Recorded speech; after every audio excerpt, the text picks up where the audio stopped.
Sahabat Premier, kembali lagi barengan Kesta di sini. Yuk ngobrol lagi yuk. Pastinya di podcast Rumah Sakit Premier. Kali ini temanya tema yang simple, tapi ini mengandung banyak sekali artian ya. Maksudnya ini nih gejala-gejalanya simple, tetapi bisa mengindikasikan suatu kelainan yang bermacam-macam. Nah, ini kita hari ini akan membahas tentang nyeri dada. Nah, nyeri dada itu kan ada banyak sekali nih tipe-tipenya, jenis-jenisnya apa aja. Nyeri dada ini juga dikatakan sangat erat kaitannya dengan penyakit jantung koroner. Nah, untuk membahasnya sudah ada narasumber kami, tamu saya ya di podcast ini, ada dokter spesialis jantung, ada dokter Christian Pramudita. Dokter, halo. Finally kita ketemu di sini dokter ya. Ini teman lama ini. Ya. Iya. Oke, dokter apa kabar hari ini dok? Baik, terima kasih mas. Iya, terima kasih ya dok, di tengah-tengah dokter lagi praktek mungkin ya dok ya, ini kita culik ke sini dokter. Terima kasih sudah percaya. Dokter, ini kita bahas tentang nyeri dada dokter. Yes. Nyeri dada ini kan simple ya dokter ya. Everyone bisa sangat bisa mengalami yang namanya nyeri dada ini. Betul. Nah, kita kan nggak tahu dok ya, nyeri dada ini bisa karena apa aja nih ya, yang paling sering timbul. Yeah. Bisa karena mungkin ototnya mungkin ya dok ya, terus kemudian gitu-gitu kan juga bisa ya dokter ya. Betul banget. Oke, jadi teman-teman di rumah ini dokter, mungkin sahabat-sahabat Premier ini kadang tuh suka bingung dokter. Aku ini nyeri dada, tapi aku tuh perlu nggak sih ke dokter? Apalagi dokter jantung gitu loh dokter. Maksudnya kan orang ke dokter jantung tuh kan mesti pikirannya sudah nyeri dada, jantung. Apalagi kalau masih muda-muda kan mikirnya pasti nggak mungkin kamu jantung, nggak mungkin. Paling juga emah. Nah, apakah hal itu sama di pikiran teman-teman atau sahabat-sahabat Premier di rumah, apalagi sahabat Premier yang masih muda-muda seperti kita ya dok? Masih muda-muda ya dok ya.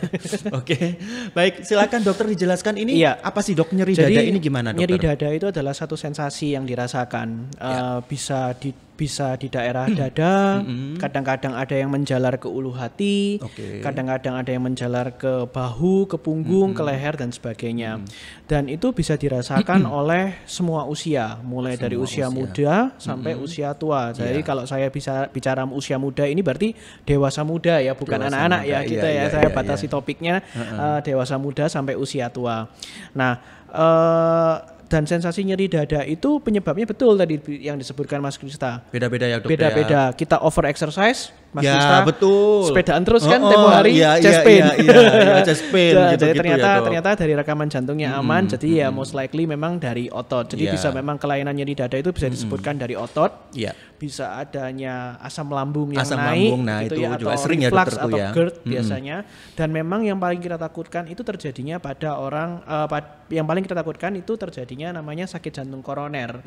Yang disebabkan adanya penyumbatan pada pembuluh darah koroner sehingga menimbulkan sensasi rasa nyeri. Kebetulan sakit jantung koroner itu kalau yang penyebabnya karena koroner itu biasanya terjadinya itu munculnya itu ketika beraktivitas. Karena beraktivitas, Jadi kalau misalnya aktivitasnya bertambah berat, biasanya sensasi nyerinya itu akan bertambah intens. Oh begitu. Jadi kalau misalnya ada orang sepeda, awalnya dia kecepatannya pelan, tambah lama tambah cepat, ya pasti kalau memang betul ada PJK, ada sakit jantung koronernya, itu biasanya intensitas nyerinya akan makin hebat, begitu. Oh gitu ya. Nah kejadiannya pun juga sebenarnya bisa kita paling banyak itu biasanya terjadi kalau laki-laki itu di atas 40 tahun, kalau perempuan di atas 55 tahun.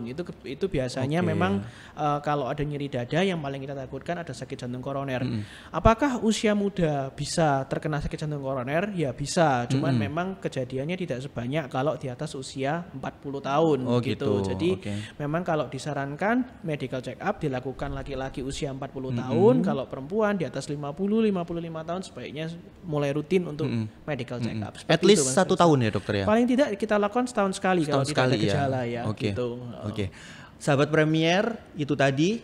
Jadi nyeri dada itu bisa karena oversize dokter, overtrain ya dokter ya. Overtrain. Jadi kalau misalkan sering berolahraga, dia lari juga bisa ya dokter bisa, ya? Semua jenis olahraga bisa, angkat beban, gym naik gitu-gitu itu juga bisa. Kemudian asam lambungnya naik tadi juga bisa. Dan yang paling mengerikan dan menakutkan yaitu adanya serangan di jantung koroner itu Betul. tadi ya dokter ya. Dok, tapi kok kayaknya nggak adil ya dok ya? Itu tadi dokter kan bilangnya kan laki-laki di atas 40, tapi kalau wanita prevalensinya bisa lebih dari Lebih 55 tua. tahun. Iya. This is not fair loh dok. Itu Iya. kenapa itu dok yang membuat jadi memang, perbedaan gitu dokter? Ya itu memang dari yang maha kuasa mas. Oh iya. Aduh maaf, jadi saya tarik kata-katanya. Oke, adil Nggak, itu nggak. ya karena Jadi dari memang Tuhan. Kalau perempuan itu karunianya perempuan, dia itu punya hormon estrogen lebih tinggi dibandingkan laki-laki. Oh, Jadi itu oke. sudah dasarnya kadar hormon estrogen perempuan itu lebih banyak. Nah, yang bagus adalah kadar estrogen itu ternyata menjaga supaya pembuluh darah koroner itu tetap elastis. Oke. Jadi makanya kalau perempuan dia masuk usia menopause di atas 50 tahun katakan atau sampai 55 tahun itu resiko sakit jantung koronernya itu setara dengan laki-laki. Tapi kalau dia usia masih di bawah seorang perempuan di bawah usia 50 tahun itu lebih rendah ya karena ada hormon itu masih banyak di dalam badannya begitu. gitu. Jadi memang karena perbedaan faktor hormonal inilah yang menyebabkan Wanita kenapa kalau menjadi wanita lebih mundur gitu ya, Dok, ya? Yang usia yang lebih lanjut baru resiko punya sakit jantung koroner. Jadi maksudnya dokter kalau wanita-wanita, ibu-ibu setelah menopause itu tidak bisa lagi menghasilkan estrogen gitu ya dokter? Menurun kadarnya. Menurun ya, Tidak oke. sebanyak pada waktu usia masih produktif begitu. Jadi karena gitu. adanya penurunan kadar estrogen, terutama adanya hormonal swing, jadi yang iya, tadinya betul. banyak jadi sedikit. Nah itu tuh menyebabkan salah satu efek yang timbul adalah penumpukan plak kapur di dalam pembuluh darah itu lebih banyak. Jadi memang resiko sakit jantung koroner lebih tinggi pada perempuan di atas usia 50 atau 55 tahun. 50 tahun itu ya Seperti dokter itu. ya. Oke.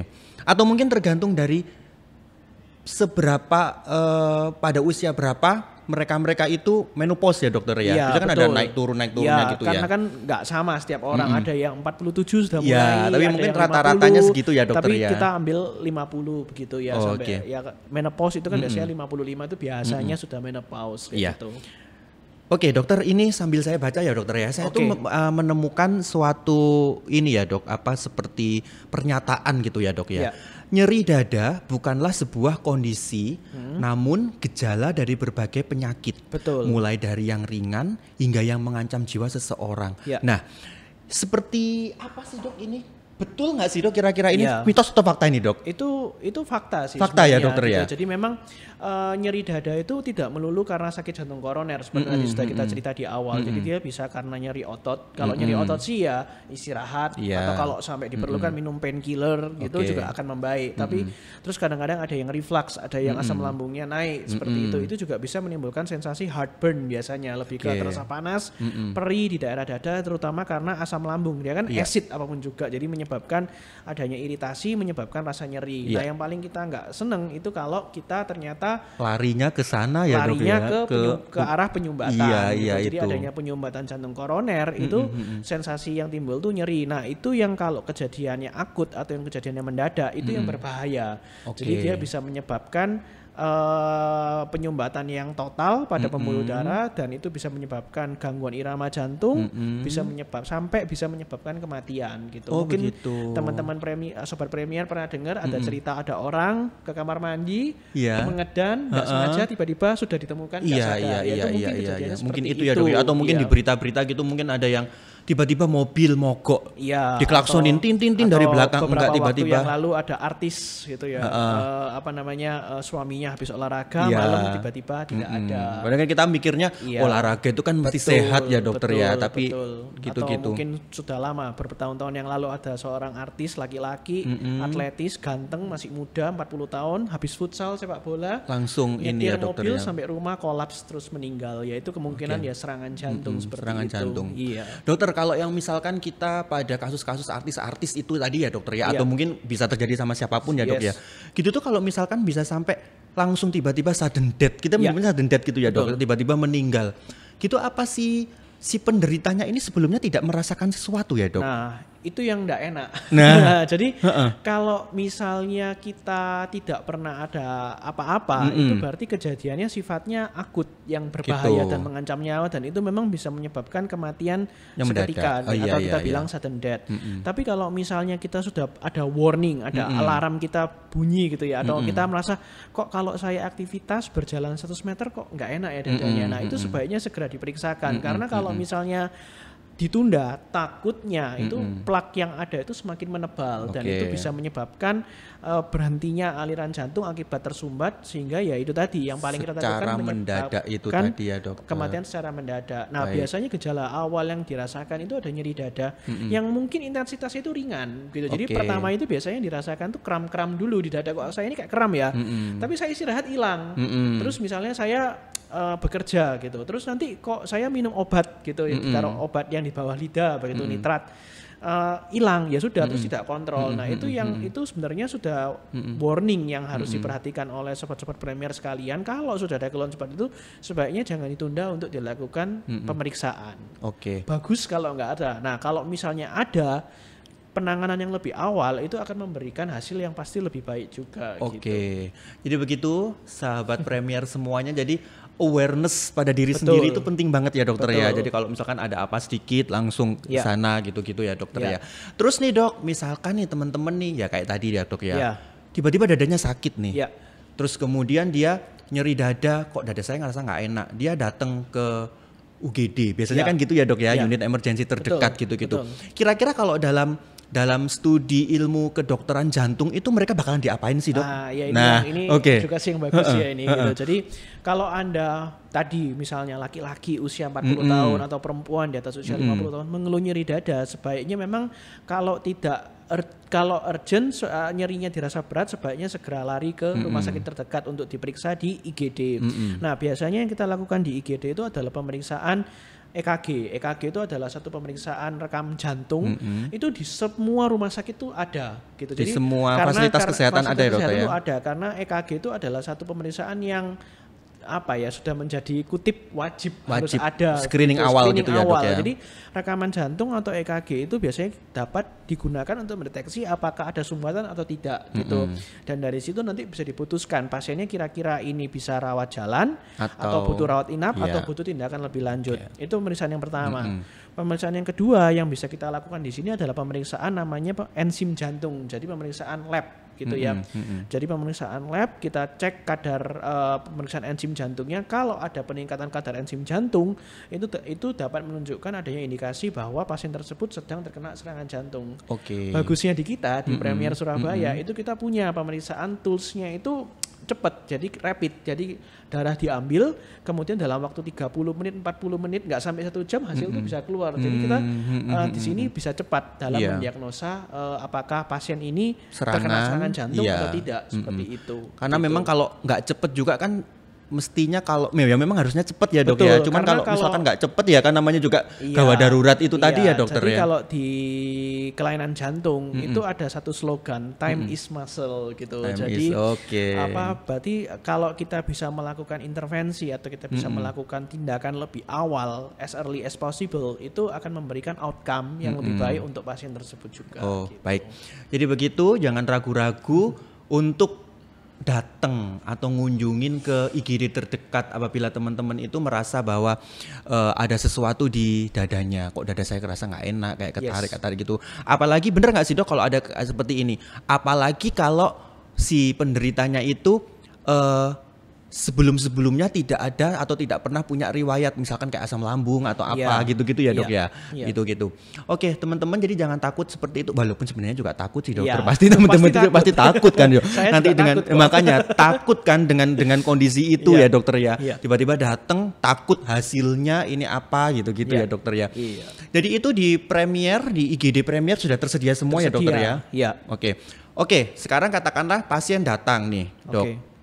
Oke, yang pertama dengan kondisi yang pertama pasien datang ECG ya dok ya. ECG-nya normal, kemudian sudah tidak ditemukan apapun. Itu beres berarti ya dok ya. Mungkin kita nyari gejala yang lain. Kita nyari kambing hitam yang lain. Itu kenapa ininya. Terus dok, kalau misalkan ternyata kecantol nih dok. Wah, ininya elek nih ternyata. Ekonya jelek. Terus kemudian tadi itu periksa labnya kok juga mencurigakan. Itu kemudian apa yang akan dilakukan kemudian dokter? Pada saat waktu di IGD tadi datang, itu pemeriksaan yang dilakukan pertama itu adalah rekaman jantung dan pemeriksaan lab enzim jantung. Nah biasanya ini untuk menyingkirkan kondisi yang sifatnya emergensi dan berbahaya. Kadang-kadang ada penyumbatan yang tidak tampak gitu ya, yang tidak bisa terdeteksi dengan menggunakan pemeriksaan seperti rekaman jantung ataupun pemeriksaan enzim jantung. Jadi kalau misalnya sumbatannya itu hanya 60%, tidak sampai 70%, itu kadang-kadang tidak memberikan, tidak terbaca pada rekaman jantung, sehingga kita perlu melakukan pemeriksaan penunjang lainnya. Salah satunya tadi yang disinggung adalah pemeriksaan ekokardiografi. Ekokardiografi itu adalah pemeriksaan USG untuk melihat fungsi jantungnya, dan dari situ kita juga bisa melakukan screening. Yang berikutnya bisa kita lakukan, kebetulan di Premier ini baru datang alatnya, CT scan kardiak ya. Oh, CT kardiak ya dokter ini ya. Ini bidangnya Mas Krista. jadi kita bisa melakukan CT scan untuk mendeteksi apakah ada sumbatan pada jantung atau tidak gitu. Kalau yang di Premier ini salah satu yang paling canggih di Surabaya, 512 slice. Jadi baru kita ya dokter bisa, ya. dan baru juga. Jadi kita bisa mendeteksi lebih akurat pasti dibandingkan dengan alat yang lama. Yang terakhir kita juga bisa melakukan pemeriksaan yang sifatnya invasif atau kita melakukan kateterisasi jantung. Kateterisasi jantung itu bisa kita lakukan untuk menentukan apakah betul ada sumbatan atau tidak. Kalau nanti memang betul ada sumbatan dan sumbatan ini signifikan, kita bisa melakukan intervensi dengan melakukan pemasangan ring pada daerah yang tersumbat. Seperti itu. Jadi memang dari dasar sampai ke yang paling advance gitu ada semua ya dokter ya. Kita bisa semua kerjakan di Rumah Sakit Premier Surabaya, betul. Dok, sebenarnya masih banyak nih dok daftar pertanyaannya. Cuman durasi ini dokter. Jadi setiap kali episode itu durasinya itu memang kejar-kejaran gitu loh dokter. Tapi enggak apa-apa, dengan ini nanti kita akan arrange pertemuan berikutnya untuk sama dokter Christian. Nanti kita bahas yang lebih lagi ya dokter ya. Kalau memang teman-teman pengen ketemu sama dokter ada praktek jam berapa dokter? Saya praktek di sini tuh Selasa dan Kamis jam 5 sore. Kemudian kalau hari Sabtu itu jam 12 siang. Gitu. Baik. Sahabat-sahabat Premier semuanya bisa juga menghubungi 5993211, sekali lagi 5993211, mungkin untuk menanyakan lebih detailnya tentang prakteknya dokter Christian. Sekalian nanti mau pesen booking atau appointment gitu kali ya dokter ya. Itu adalah hotline kami. Jangan lupa untuk pantengin kita di YouTube kanal kita. Kita sudah punya kanal YouTube dokter ya, di RS Premier Surabaya. Sekali lagi di RS Premier Surabaya, serta follow akun Instagram kami RS Premier Surabaya juga. Ya sama jadi ya, RS Premier Surabaya. Oke, Dokter Christian Pramudita, terima kasih sudah menemani saya di sini. Sahabat Premier, saya Krista, saya pamit dulu. Nanti kita akan ketemu di lain kesempatan dengan pastinya topik-topik yang lebih menarik. Dokter, nanti kalau saya undang lagi datang ya dokter ya. Siap. Ya, terima kasih sahabat Premier, salam sehat. Salam sehat.